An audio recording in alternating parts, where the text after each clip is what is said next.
c'est à toutes, c'est Taeseki et aujourd'hui nous nous retrouvons pour une vidéo dans laquelle je vais vous parler de l'anime Danmachi.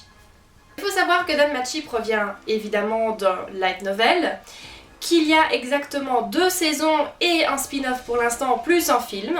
Alors, il faut savoir que j'ai vu la saison 1, la saison 2, la saison 3 je vous annonce déjà et ça a été annoncé sortira en juillet 2020. Donc il y aura déjà une saison 3, donc ça c'est cool quand c'est déjà annoncé, on peut déjà se réjouir. Le spin-off je l'ai pas terminé, j'ai regardé quelques épisodes mais voilà ça m'a pas attiré plus que ça. Et le film, bah j'ai pas encore pris le temps, voilà. Je suis coupable. Alors cet anime a pour genre action, aventure, comédie, ecchi, fantasy, romance et seinen. Pour thème, combat, dieux et déesses évidemment, démons et monstres. Alors pourquoi je dis évidemment, parce que voilà, c'est une particularité que je l'aime dans cet anime, donc c'est pour ça que je dis évidemment des dieux et déesses, ça m'intéresse et je mets le point dessus.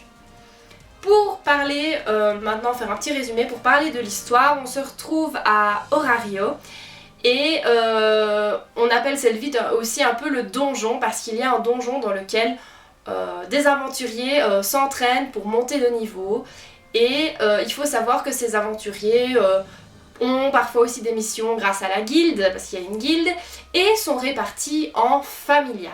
Alors qu'est-ce qu'une familia? Donc c'est un regroupement de personnes et qui a pour chef à chaque fois un dieu ou une déesse.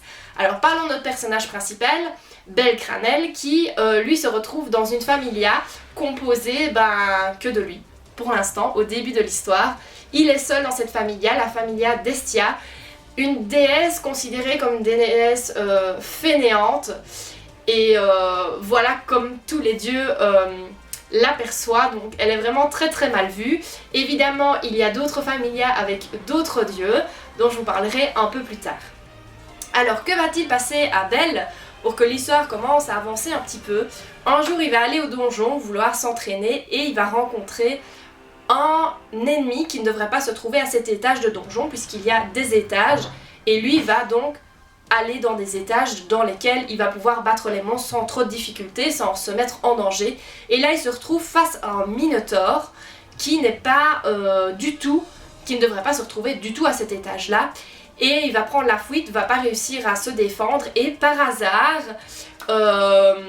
il y aura plus d'explications dans le spin-off, donc c'est peut-être intéressant de le voir, enfin le début m'a permis de comprendre un peu le début aussi de la saison 1. Il va être sauvé par la princesse à l'épée, Aiz, donc une jeune fille magnifique, super forte, dont Belle va tomber amoureux évidemment, et il va se sentir hyper mal. Elle va lui demander est-ce que tout va bien et lui va prendre la fuite, il est plein de sang de Minotaure et va s'enfuir et ne va même pas lui répondre. De honte évidemment et puis il la trouvait tellement belle et il dit voilà j'ai perdu toutes mes chances, je suis faible, elle va jamais s'intéresser à moi et du coup voilà comment commence l'histoire. Évidemment pour impressionner cette belle Aiz, il va faire des efforts et s'entraîner.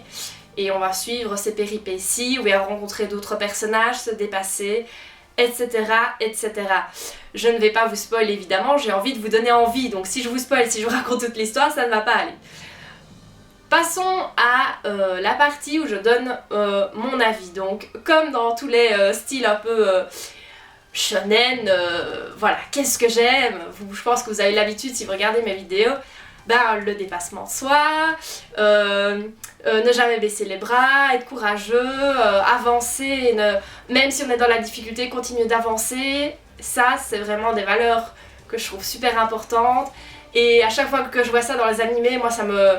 Voilà, j'aime et j'ai envie de ressembler un peu à ces personnages-là. Quand on n'est pas bien, on se morfond un peu alors qu'on pourrait être courageux et aller, je vais de l'avant, je vais résoudre les problèmes, je vais y arriver.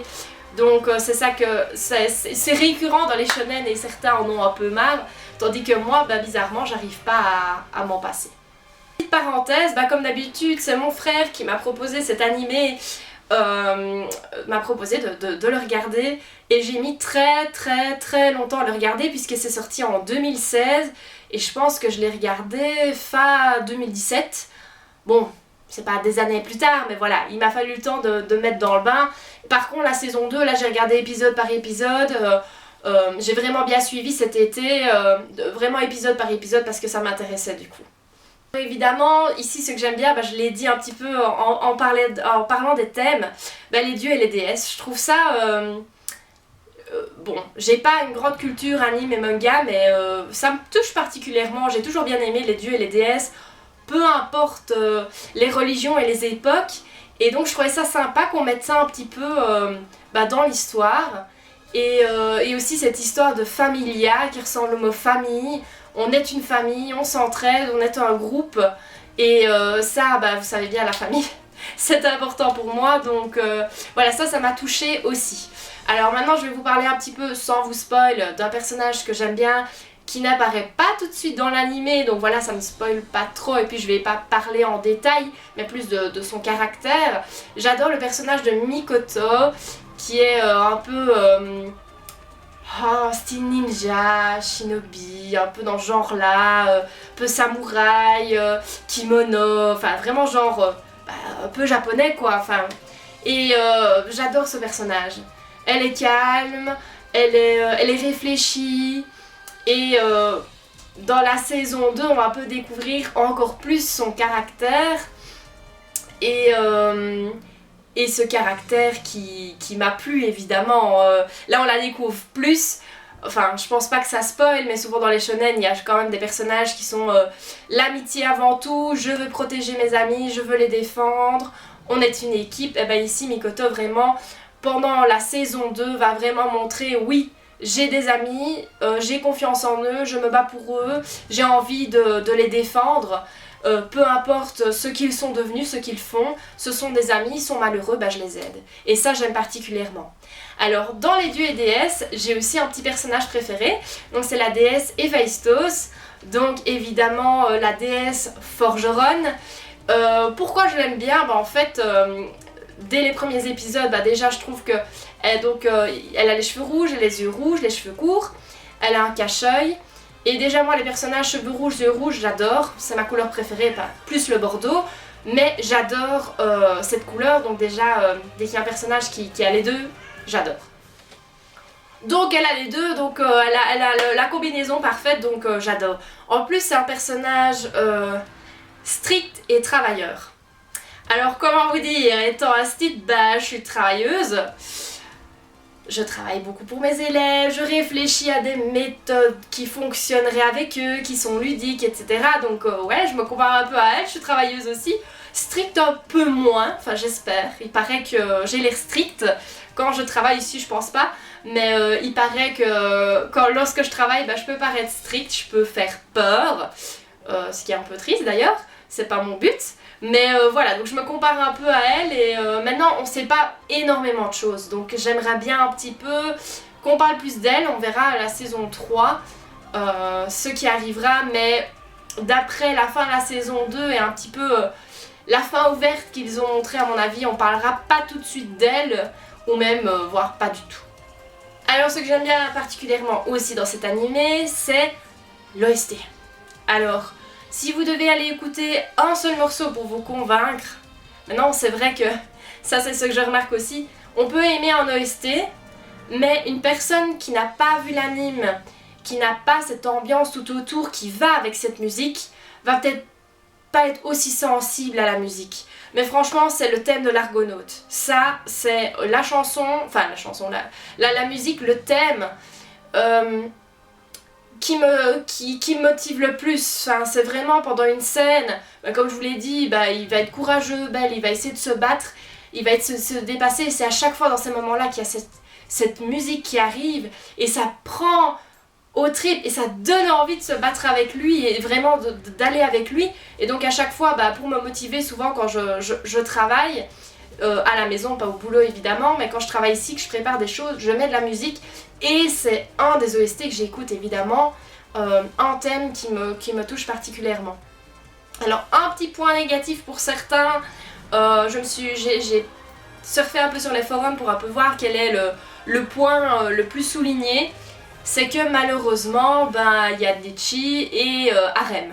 Voilà, Litchi ça dérange pas trop, mais Harem, évidemment. Évidemment au début, même dès le début on sent bien après quelques épisodes tout le monde est amoureux d'elle et voilà, c'est un peu dommage. Maintenant ça ne me choque pas trop. Est-ce que c'est parce que je suis habituée ou pas, je sais pas. Mais c'est vrai que c'est un peu harem. Donc ceux qui détestent ça, qui sont vraiment allergiques au harem, bon c'est peut-être pas pour vous. Même si ça tourne pas seulement autour de ça, hein. Il y a les combats qui sont... Il y a pas mal de combats, il y a... oui, il y a pas mal de filles, voilà. Voilà, il n'y a pas beaucoup de personnages masculins. J'essaie de réfléchir, il y a dans les déesses et dieux, c'est plus des déesses pour l'instant de ce qu'on voit. Donc voilà, si vous n'aimez pas ça, si vous n'aimez pas ça, il y a peut-être moyen encore, je pense. Mais si vous détestez ça, bon, là, je pense que vous pouvez passer votre tour. Voilà, c'est la fin de cette vidéo. J'espère vous avoir convaincu de regarder DanMachi. Comme je l'ai dit, saison 1, saison 2 sont sorties. Il y a un spin-off, il y a un film, donc c'est vraiment très complet. Et il va y avoir une saison 3 en juillet 2020. Donc vaut mieux regarder maintenant, voire en 2020, début 2020, pour être à jour quand sortira la saison 3. Donc moi je me dis toujours, un anime qui a plein de saisons, ça ne veut pas dire qu'il est de qualité. Ça dépend un petit peu. Mais c'est que c'est pas mal, enfin je veux pas dire que c'est pourri. Si c'était pourri, il y aurait vraiment plus de saisons. Mais là il y a quand même pas mal de choses autour. Comme je dis, ça vient d'un light novel. Je ne l'ai pas encore lu. Il y a les mangas aussi, c'est mon frère qui les a. Les light novels et les mangas, j'ai pas encore lu. Mais ça continue à sortir, donc je pense qu'il y a quand même un certain succès. Donc si ça vous tente, n'hésitez pas de regarder. Sur ce, j'espère que cette vidéo vous aura plu. Je vous souhaite une bonne journée, une bonne soirée, une bonne nuit. À bientôt, bisous!